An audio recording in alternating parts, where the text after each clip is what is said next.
Freetown, Virginia, the birthplace of Edna Lewis, a place founded right after emancipation, a place her ancestors could call their own.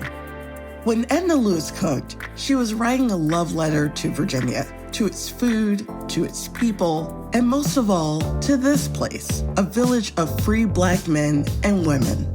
Right about the time I started digging into Edna's story, I had the chance to see the dedication of a state highway marker near the site where she was born and raised. We humbly thank you for this really great honor on what would be today Aunt Edna's 108th birthday. So happy birthday, Aunt Edna. Her niece, Nina Williams Mbengue, unveiled the marker before an adoring crowd. There we go. A few days later, I had the real privilege of sitting down with Nina to learn about the bond they shared. Oh my God, this is wonderful to see you. So good to see you. Nina and Edna were close. For a time, they actually lived in the same apartment in the Bronx. And I wanted to ask Nina about the Edna Lewis she knew. We read her books and we see the photographs, but you knew her. Tell me about that. Tell me what she was like. She was funny. She spoils me. So I love that. She paid attention to me. And she was just a very warm and engaging person. When I think of Aunt Edna, I think of her dedication and devotion to family, to her sisters and brothers. I believe that she got that from the way that she was raised in Freetown, which she talked about frequently, the old folks, the old place, the old house. And I always felt protected by that. That somehow gave me a sense of security, a foundation, that only as an adult do I realize how important that was, especially with me and my mom on our own, living in the South Bronx in the 70s. I still had that Virginia in my mind, and a lot of that centered around Aunt Edna. Can you talk about how she felt about Freetown and why that was so important to her? Freetown was the place where she learned how to cook. And she learned how to cook from her grandparents. And those grandparents had been born into slavery. She always felt that the people of Freetown, their spirits were sort of behind her, urging her onward, guiding her, directing her, watching her. And I believe that she felt great responsibility to tell their story. Nina did more than witness her aunt's talents. She took a direct role in one of Edna Lewis's most loved cookbooks, The Taste of Country Cooking. Most of the recipes were tested in our little kitchen, in our little railroad flat in the Bronx. And part of that testing was Aunt Edna calling her sister Jenny, who was still in Virginia, and her brother Lou Stanley, and rigorously going over the recipes. Is this right? Jenny, can you try this? To make sure that she got it right. She didn't cut any corners in her cooking and in her retelling of her memory.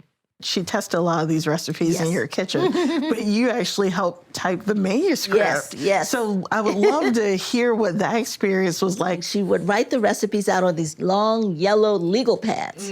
And her handwriting was difficult to read. You know, it was very much chicken scratch. And Aunt Edna did not like, apparently, periods or commas.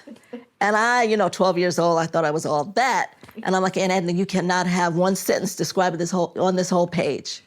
And I would break that up for her. I had no idea of the history and the real legacy and how important this would be for the American culinary scene at all. And I had no idea what a gift that would be for me, as an adult. And spending time with her was just the absolute best. We headed into the kitchen to make busy day cake with blackberry compote, a recipe that Nina herself typed up years ago. I always think of them that look like little jewels. Then she walked me through the recipe. So we've got 1 stick of room temperature butter, 1.5 cups of granulated sugar. Ooh, that's about right. You can use your spoon to break that up and get that mixed together. Oh yeah, it's soft. And remember, they were doing all this by hand. Aunt Edna had a special muscle here, because she was like, some of the cakes call for 100 beats. Oh my gosh. She was literally counting, and I was watching her. While Nina simmered the blackberries for the compote, I worked on the cake, adding eggs and flour. Nina added spice. I'm a little heavy with the nutmeg. Then we put the batter in the pan. This is so pretty. Yes. I keep saying that, but it really is.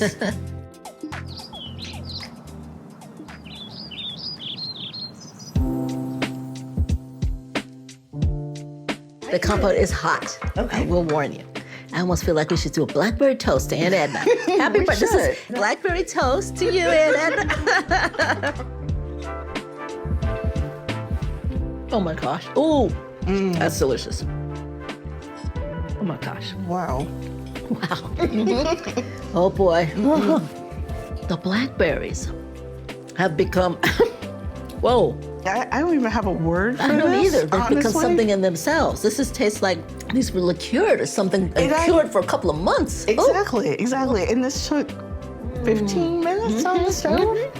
But yet, it's so rich and deep and very rich. flavorful. Yes. This is a very elegant This is cake. real elegant. Does it bring back memories for you? Oh my God. In Freetown?